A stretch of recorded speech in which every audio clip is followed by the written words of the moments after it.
Perjalanan kami daripada Ulu Gerentong ke Kota Baru memang rasa penat, tetapi dalam masa kepenatan itu juga kami berasa bersemangat untuk sama-sama menyokong dan juga melihat perkembangan mereka.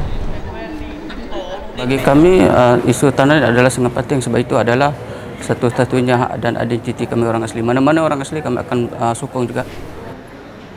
Tanpa wilayah tanah adat, mana lagi orang asli nak bergantung mencari rezeki, masa depan anak cucu, mana lagi diorang nak bergantung. Jadi saya harap mana-mana orang asli yang ada kes macam-macam ni jangan duduk diam.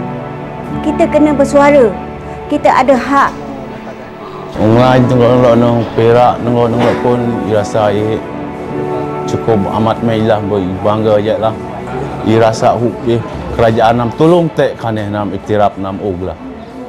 Unak hek tujuan kaneh tek yang kaneh kede keci belah. Dari turun temurun kaneh tak kemalok lah sekaneh anak kalah.